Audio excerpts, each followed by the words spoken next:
Je voudrais, avant la prédication, éclairer la lanterne de l'église Corps du Christ. Il se passe des choses dans notre pays. Dernièrement, j'ai suivi les hommes de Dieu qui se plaignaient en disant que le chef de l'État, lors de son premier mandat, le chef de l'État avait dédié le Congo entre les mains de Dieu. Il se rappelle de l'acte que le chef de l'État avait posé.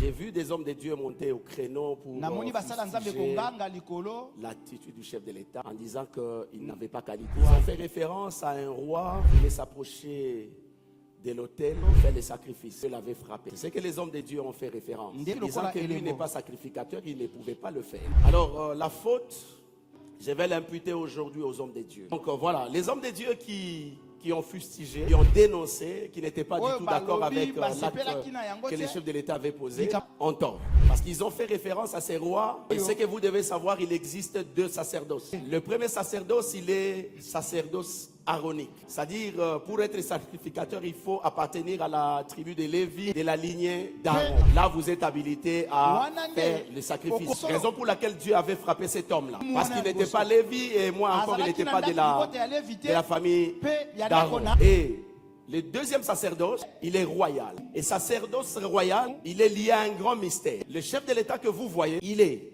les pasteurs et les bergers du Congo, de par les sacerdoces royaux. Parce que la Bible dit, il a fait de nous un royaume de sacrificateurs. Et ces sacerdoces, ils découlent d'un grand homme qu'on appelle le roi de Salem. Il est de l'ordre de Melchisedec. Donc le chef de l'État est habilité à dédier le Congo entre les mains de Dieu. En tant que pasteur du Congo. Mais regardez ce que les hommes de Dieu devaient faire. Parce que dédier le Congo, cela veut dire, vous faites un hôtel. Et l'hôtel vous permet de communiquer avec les surnaturels qui est la divinité de Dieu. Ce que les hommes de Dieu devaient faire, lorsque le chef de l'État a eu cette idée, c'était de dire au chef de l'État, si vous le faites au stade de martyrs, dorénavant, après cet acte, vous devez le verrouiller. Parce que c'est un hôtel que vous avez érigé. Vous ne pouvez pas ériger un hôtel aujourd'hui et sur le même endroit, on vient encore voir les gens jouer au foot. C'est un lieu sacré. Et ces lieux sacrés restent mémorial. Même les générations suivantes, lorsqu'elles viendront devant un dilemme, devant un problème, elles vont rappeler à Dieu.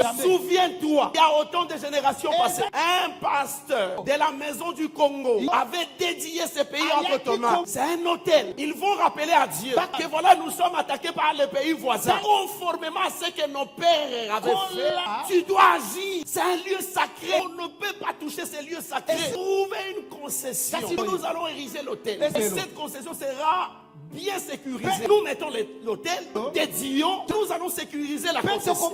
Parce que c'est un lieu sacré. Chaque fois qu'un Congolais aura un problème, il viendra là-bas, s'agenouiller, appeler à Dieu. Souviens-toi. Et la seule personne qui est habilitée à le faire, c'est le chef de l'État. Les hommes de Dieu, vous ne pouvez pas appeler un pasteur d'une église donnée qui vienne dédier. Il sera contesté par d'autres pasteurs. Parce que dans cette nouvelle alliance, nous n'avons pas un pasteur chef. Nous sommes tous des égaux. Les seuls pasteur chef, c'est Jésus-Christ. Vous allez appeler quel pasteur pour aller dédier? Un monseigneur? Il est chef de qui? Dans la nouvelle alliance, il n'y a pas de chef dans une église. Le pasteur n'est pas chef dans une église. C'est un berger. Le chef de l'église, c'est Jésus-Christ. Alors, pour éviter les divergences, tel a fait, tel aspect, tel a fait. Voilà pourquoi Dieu a inspiré l'homme de Dieu. Il est le président de la République. Il a convoqué la population à la dédicace de notre pays.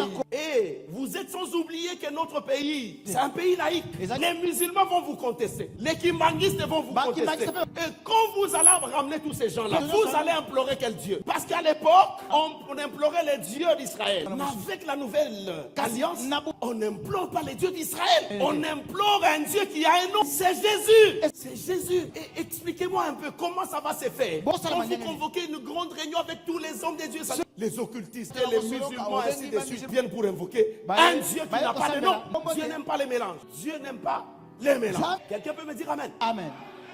Alors je conseille à l'église, je conseille aux hommes de Dieu d'aller conseiller au chef de l'État. Lui qui avait convoqué cette grande réunion. Mais il n'avait personne pour lui dire. Si vous le faites au stade de martyrs, fini. Oubliez que c'est un stade. Et c'est maintenant un lieu sacré. Mais nous avons oublié. Nous sommes dans des querelles, dans des positionnements. Non. La faute, il faut l'imputer aux hommes de Dieu. Et ce n'est pas aux politiques. Amen. Amen. Maintenant, il s'est passé un problème. On a dédié. Donc c'était en quelque sorte une forme de l'hôtel que le chef de l'État avait érigé ces jours-là. Et puis, lorsqu'il est parti, on a vu les joueurs jouer.